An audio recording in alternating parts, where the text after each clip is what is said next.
If Petalmorphosis and Desert Gleam had a love child, would its name be Gloom? I am talking about the new 5-pan mini from Natasha Denona, the Mini Gloom palette. And here's the thing.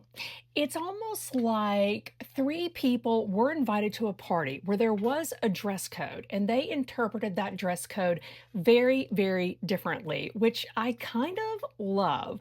But is this really that unique? Today, I am going to give you all the details on the new Mini Gloom palette. I'm going to do arm swatches. We're going to create two looks. And then I have a host of other palettes that I want to do swatch comparisons against. These are some other palettes I haven't heard other creators talk about. I hope this sounds good to you. If it does, let's get into it. So for a couple of years now, a lot of us who love eyeshadow have been saying, number one, stop with all the pink, and number two, give us some green eyeshadow. And I feel like brands finally took the assignment and have given us some palettes that contain green eyeshadows. No fully green palettes here, which would actually, of course, be a total disaster, but we have gotten some green shades. So first of all, of course, we have Petalmorphosis, which is the palette from Pat McGrath, her latest mothership that I mentioned in the intro. Then Danessa Meyerix with her Mini Freedom palette, Pastel Dream, gave us some greens, which are really more sort of in the blue-green family and relevant for today's video. We have the Desert Gleam palette from Lisa Eldridge. Good Lord, woman, clean that mirror.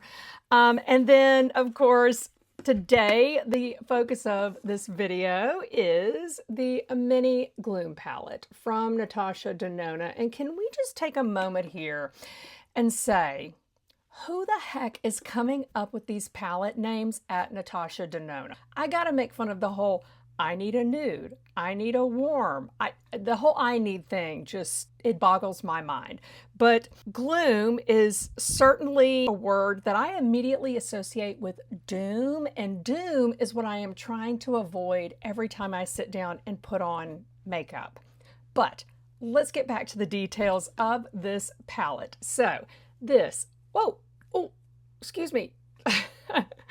So this little 5-pan number from Natasha Denona is available at Ulta and Natasha Denona's website and retails for $27. This is, I believe, not available at Sephora here in the US, although I think that overseas it is being offered at Sephora. Natasha says that the inspiration for this palette is centered on the moody, ominous, and melancholic tones and feelings of fall. I don't know about you, but where I live, I think the temp today is going to be about 95 with 100% humidity. So I'm ready for fall. Okay, I'm ready for fall, but I don't think the release of this eyeshadow palette is going to be enough to trigger that. But this palette includes two of Natasha's creamy mattes, two of her high shine metallics, and one sparkling metallic. And this launched with a full size of her Macrotech eye crayon in taupe, which I ordered, and unfortunately it shipped separately. It's not here yet. So I'll include that in a future video, but I'm excited about trying that out because I have never tried one of her eye crayons, which I mean, I guess is a fancy word for eyeliner. I don't know, I guess I'll find out. So let's not mess about anymore. Let's get into those swatches. Okay, so I have got these on my fingers now. We have Cinder, which is a matte dark dusty olive taupe, Zephyr, a metallic light taupe champagne, Moss, which is a matte medium muted olive, Verdant, a sparkling metallic dusty petroleum green, Glint, a metallic light medium dusty rose. So there is our color story. I do not think of this as an olive. I mean, to me, certainly in the pan, this looks brown. I would just also like to comment on 3 of these shades having the word dusty. I mean, I guess we talk about dusty rose, but like, Is dusty what we want in eyeshadow? Not really. Y'all, there's so many weird things happening here. Okay, I'm gonna stop now. All right, let's get some eyeshadow on. I already have applied the Rare Beauty eyeshadow primer to my eyes. Glasses off, please. And I am just gonna point to the shades because I have not taken the time to learn their names yet because I'm a terrible content creator. I'm gonna start off with this dusty shade here in the crease. Oh man, I'll take a shot every time I can. Okay, let's run this through the crease. This is a Refer 16, and just not knowing what the color payoff is really gonna be. Trying to start softly here.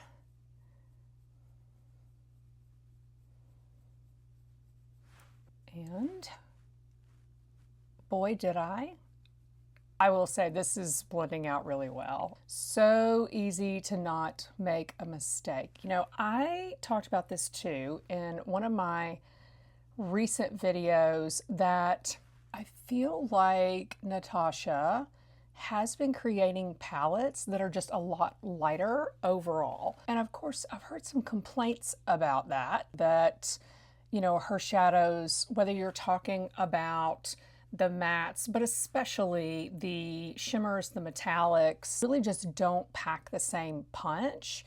But I just really wonder if she's been following the trend of more natural looking makeup. And I'm just gonna tell her now, stop it, because we are moving back to grunge. We are moving back to 90s grunge. I think you can see it in this palette, even Lisa Eldridge in the launch of her Desert Gleam palette talked about sort of this grunginess, this edginess. So yeah, Natasha, it's time for you to pump it up again, okay?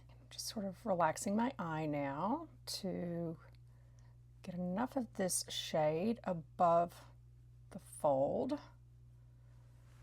Okay, and now I am going to grab on my finger this shade here and sort of overlap back here.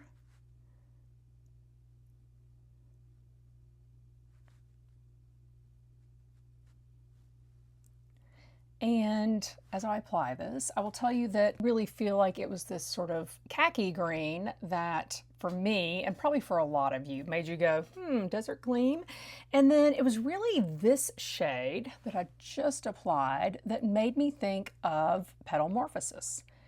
So I will do some swatch comparisons to Petalmorphosis. There aren't a lot of comparisons, but I want to see this upside that sparkly green in Petalmorphosis. So got that down. I think that's a really, really beautiful shade. Everything is performing beautifully. I didn't get any fallout on the application of that shade, and everything's blending out beautiful. Well done, Natasha. Now I am gonna grab this shadow here and apply that with a brush. This is a brush from the KJH Spectrum collection.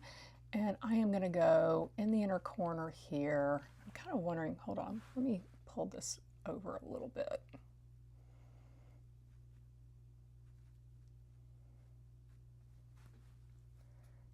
Okay. I kind of want to marry these two. Okay, so back to the inner third. This shade also reminded me of a shade in the Lisa Eldridge palette. So we'll definitely take a look at that. And I'm trying to decide right now if this is becoming muddy. I don't quite know. That is 3 shades down. I want to deepen things up in the outer corner a little bit. So I'm going to use this sort of little smudgy brush from the KJH Spectrum collection. I'm going to go into this shadow here that is described as an olive, but to me looks kind of like a light brown, but we'll see how it looks on the eyes. So I just want to dot that in a little bit here along the lash line and kind of working at a diagonal. And here I did get a little bit of fallout, but I will tell you, I think that's kind of user error. I put a lot on there. I am willing to accept responsibility for my own actions, okay? I want to see if I can intensify this shade here just a little bit more.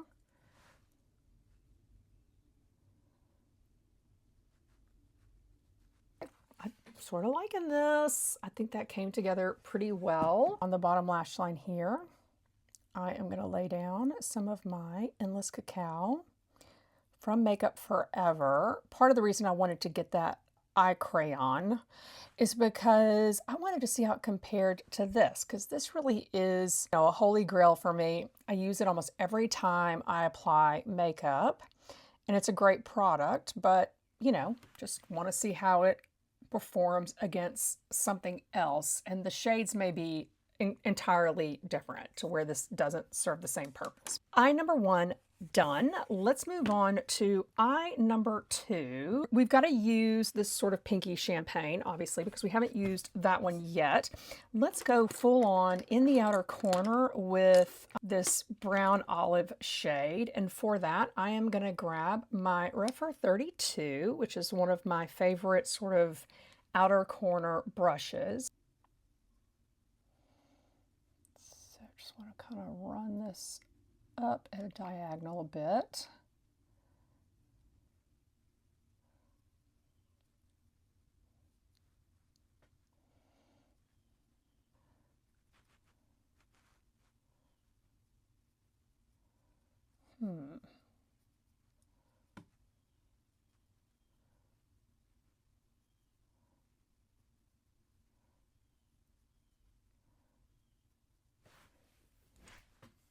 Yeah, so I like this brush for creating sort of this diffused look.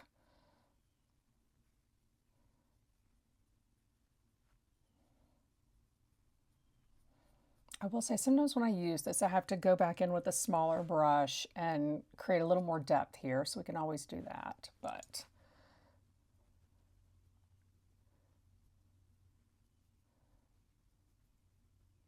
just trying to sort of fade this out as it goes up, and a little bit more just here at the base of the lashes.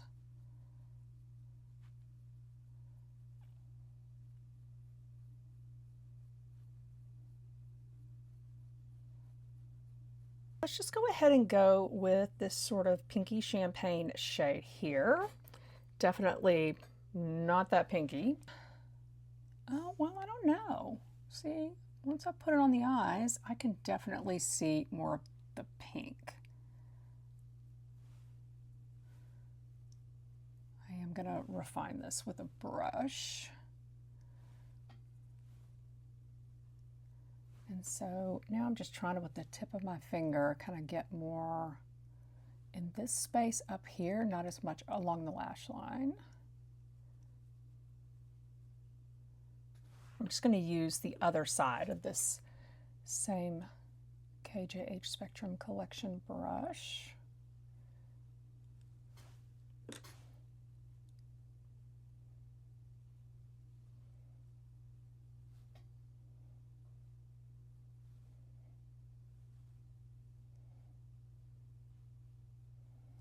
I am going to go ahead and use my Endless Cacao pencil over here before I do some cleanup and sort of refining the shape a little bit with a Q-tip. And obviously I hope it's obvious, I already did the rest of my makeup, and everything I'm wearing today will be in the description box below. I think we pretty much have our 2 looks here. I am going to pop off camera, do a little bit of cleanup, put on mascara, and then I will be back for us to look at the final 2 looks. And then, of course, we are going to get into talking about some of these other palettes that may compare to Gloom.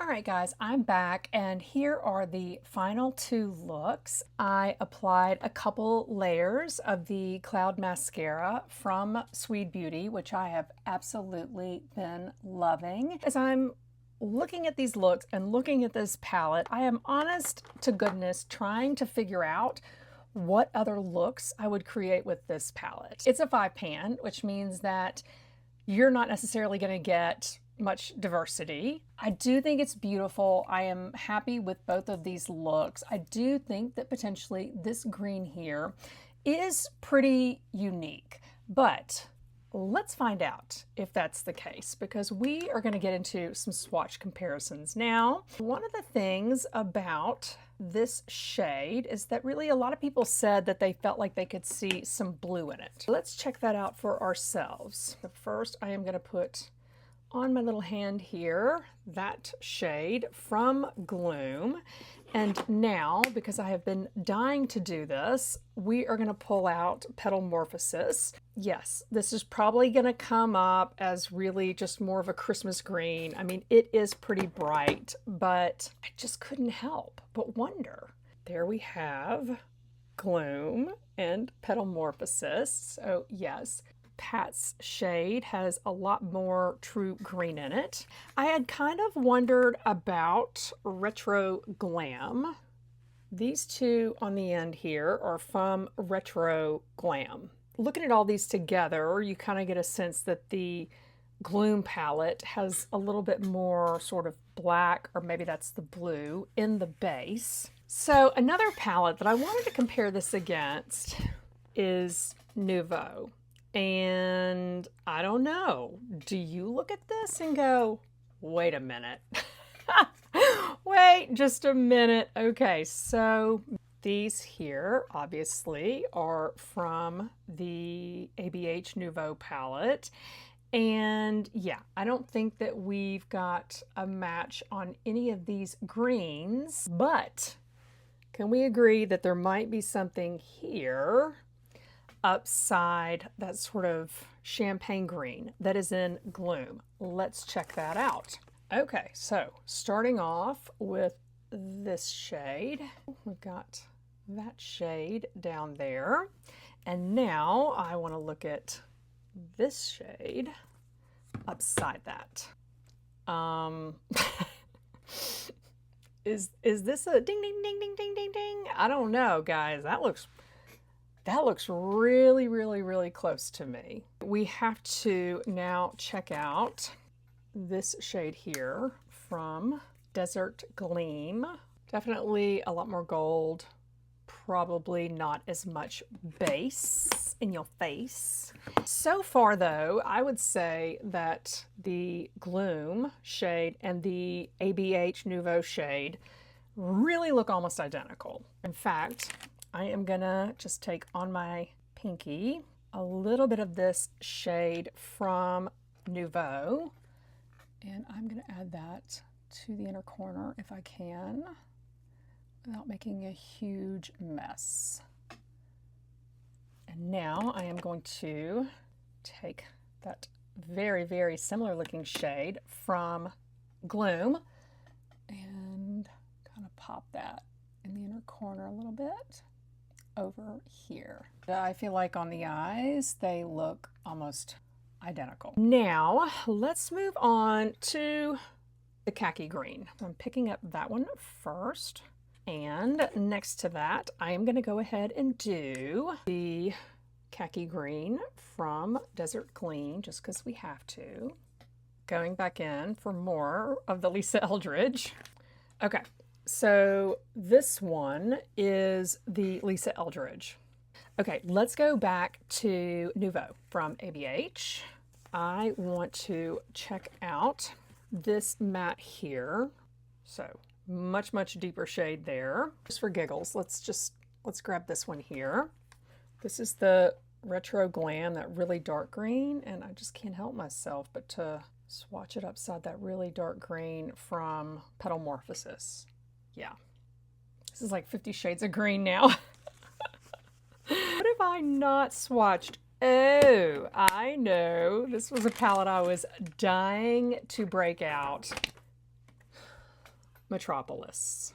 Did Natasha take inspiration from this palette and said, what would happen if I took Metropolis and I took the orange away? There's more than one khaki in here, so let me do a whole lineup of the different shades, and maybe this is foolish for me to share this with you guys because I know you can't get this palette anymore. So these are the khaki shades from Metropolis, and this one is maybe close. It's got a little bit of yellow in it. I think that this one up here doesn't. So nothing to see there, folks. Dagnabbit, I gotta put Metropolis away now.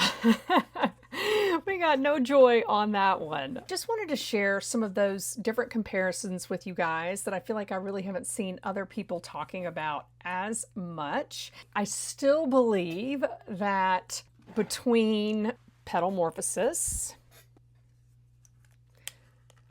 Desert Gleam, and